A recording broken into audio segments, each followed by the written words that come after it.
ये video 11th की इतिहास की बुक का पहला चैप्टर का है। मानवीय अस्तित्व का उद्भव एवं आरंभिक समाज। इस चैप्टर में मानव के उद्भव से लेकर मानव के अस्तित्व से लेकर जो भी परिवर्तन हुए हैं और किस तरह से मानव का उद्भव इस धरती पर हुआ है उस बात का वर्णन है। आज का वीडियो इस चैप्टर के क्वेश्चन आंसर पर है और हम स्टार्ट करेंगे इस चैप्टर के ऑब्जेक्टिव से, मल्टीपल चॉइस क्वेश्चन से। तो आज के वीडियो का पहला क्वेश्चन है, जैव उद्विकास के सिद्धांत का जनक माना जाता है। जैव उद्विकास के सिद्धांत का जनक माना जाता है और आपके ऑप्शन है लेमार्क, डार्विन, वैलेस या इनमें से सभी। लेमार्क, डार्विन, वैलेस या इनमें से सभी। तो इसका आंसर होगा ऑप्शन आ, लेमार्क। जैव उद्विकास के सिद्धांत का जनक लेमार्क को माना जाता है। नेक्स्ट क्वेश्चन है, पृथ्वी पर 3 अरब वर्ष पूर्व सूक्ष्मतम जीवों का आविर्भाव किस युग में हुआ? पृथ्वी पर 3 अरब वर्ष पूर्व सूक्ष्मतम जीवों का आविर्भाव किस युग में हुआ? और आपके ऑप्शंस हैं जीवन विहीन युग, योजोइक एज, प्रजीव युग, आर्कियोजोइक एज, प्राचीन जीव युग, पेलियोजोइक एज, नव जीव युग, सिनोजोइक एज। इसका आंसर होगा ऑप्शन बा, प्रजीव युग, आर्कियोजोइक एज। पृथ्वी पर 3 अरब वर्ष पूर्व सूक्ष्म जीवों का आविर्भाव इसी युग में हुआ था। नेक्स्ट क्वेश्चन पे आते हैं, भारत की शिवालिक पहाड़ियों से 1934 ईस्वी में एडवर्ड लुईस महोदय ने किसके जीवाश्म खोजे? भारत की शिवालिक पहाड़ियों से 1934 ईस्वी में एडवर्ड लुईस महोदय ने किसके जीवाश्म खोजे? और आपके ऑप्शंस हैं ऑस्ट्रेलोपिथेकस, पैरापिथेकस, रामापिथेकस या जाइगंटोपिथेकस। ऑप्शन एक बार फिर से, ऑस्ट्रेलोपिथेकस, पैरापिथेकस, रामापिथेकस या जाइगंटोपिथेकस। इसका सही आंसर होगा रामापिथेकस। भारत की शिवालिक पहाड़ियों से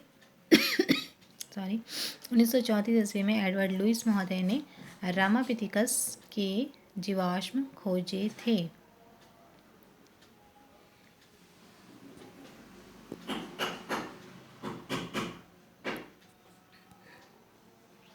नेक्स्ट क्वेश्चन पे आते हैं,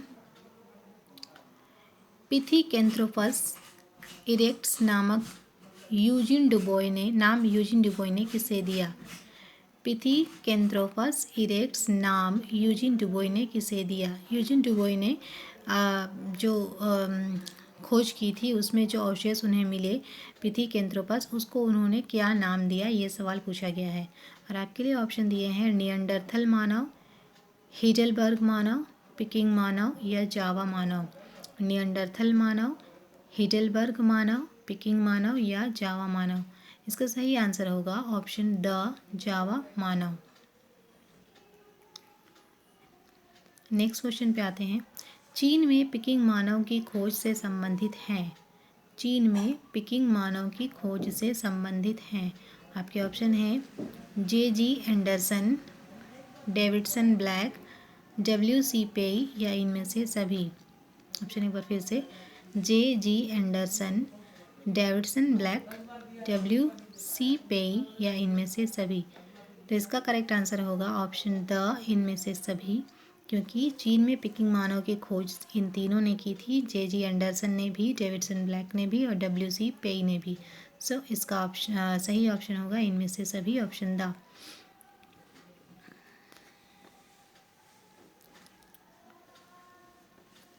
नेक्स्ट क्वेश्चन पे आते हैं, नियंडरथल मानव के जीवाश्म जॉन कार्ल प्लॉराट ने कहाँ से प्राप्त किए थे? और आपके ऑप्शंस हैं दक्षिण अफ्रीका, फ्रांस, जर्मनी या इंग्लैंड। ऑप्शन एक बार फिर से, दक्षिण अफ्रीका, फ्रांस, जर्मनी या इंग्लैंड। इसका सही आंसर होगा ऑप्शन सा जर्मनी।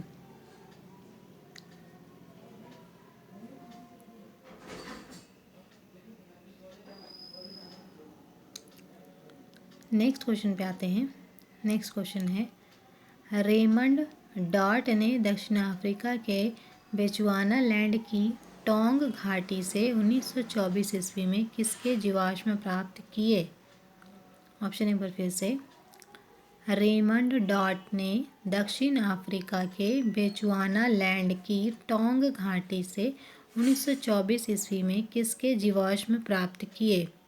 मतलब रेमंड डॉट जो हैं वो दक्षिण अफ्रीका के बेचुआनालैंड की टोंग घाटी में खोज के लिए गए थे 1924 ईस्वी में, और वहाँ पर उन्होंने जो जीवाश्म प्राप्त किया उसका क्या नाम था या कौन सा जीवाश्म उन्होंने प्राप्त किया? सॉरी। और आपके ऑप्शंस हैं ऑस्ट्रेलोपिथिकस, रामापिथिकस, निएंडरथल या क्रो-मैग्नन। ऑस्ट्रेलोपिथिकस, रामापिथिकस, निएंडरथल या क्रो-मैग्नन। इसका सही आंसर होगा ऑस्ट्रेलोपिथिकस। रेमंड डॉट ने दक्षिण अफ्रीका के बेचुआनालैंड की टोंग घाटी से 1924 ईस्वी में जो जीवाश्म प्राप्त किया था वो था ऑस्ट्रेलोपिथिकस। नेक्स्ट क्वेश्चन पे आते हैं। प्रथम दार्शनिक मानव किसे कहा जाता है? प्रथम दार्शनिक मानव किसे कहा जाता है? और आपके ऑप्शंस हैं ऑस्ट्रेलोपिथिकस, शिवापिथिकस, निएंडरथल मानव या क्रो-मैग्नन मानव। ऑप्शन एक बार फिर से, ऑस्ट्रेलोपिथिकस, शिवापिथिकस, निएंडरथल मानव या क्रो-मैग्नन मानव। और इसका सही आंसर होगा निएंडरथल मानव।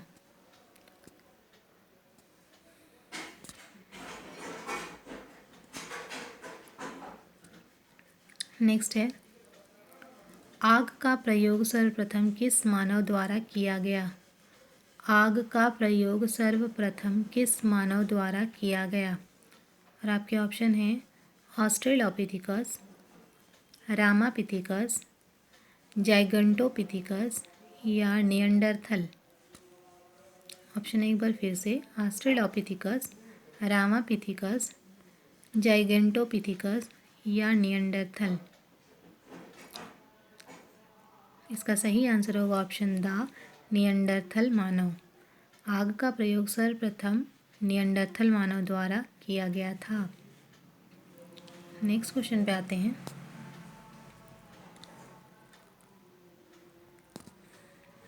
मानव ने आग पर पका गई मिट्टी के बर्तन बनाना कब आरंभ किया? मानव ने आग पर पकाकर मिट्टी के बर्तन बनाना कब प्रारंभ किया? और आपके ऑप्शंस हैं पुरापाषाण काल में, मध्यपाषाण काल में, नवपाषाण काल में या ताम्रपाषाण काल में। ऑप्शन एक बार फिर से, पुरापाषाण काल में, मध्यपाषाण काल में, नवपाषाण काल में या ताम्रपाषाण काल में। तो इसका सही आंसर होगा नवपाषाण काल में। नेक्स्ट पे आते हैं। दक्षिण एशिया में लोहे के प्रयोग के पहले तांबे का प्रयोग हो चुका था। दक्षिण एशिया में लोहे के प्रयोग के पहले तांबे का प्रयोग हो चुका था। यह कथन सही है, गलत है, पता नहीं। यह कथन सही है, गलत है या फिर पता नहीं। सॉरी। तो इसका आंसर होगा ऑप्शन आ, ये कथन जो है वो सही है। हाँ, दक्षिण एशिया में लोहे के प्रयोग के पहले तांबे का प्रयोग हो चुका था। नेक्स्ट क्वेश्चन पे आते हैं। आज के मानव किस प्रजाति के हैं? आज का जो मानव है यानी हम जो हैं वो हम किस प्रजाति के हैं? आपके ऑप्शंस हैं होमो इरेक्ट्स, होमो सेपियंस, होमोनीड या होमो हैबिलिस। ऑप्शन एक बार फिर से, होमो इरेक्ट्स, होमो सेपियंस, होमोनीड या होमो हैबिलिस। इसका सही आंसर होगा ऑप्शन बा, होमो सेपियंस। आज के मानव होमो सेपियंस प्रजाति के हैं। तो ये था 11th की इतिहास की बुक का चैप्टर 1 का ऑब्जेक्टिव, जो यहाँ पे ख़त्म होता है। इस वीडियो को हम यहीं पे एंड करेंगे। नेक्स्ट वीडियो जो होगा उस पर हम इसी चैप्टर के fill in the blanks, true false और मैचिंग्स देखेंगे। Thank you.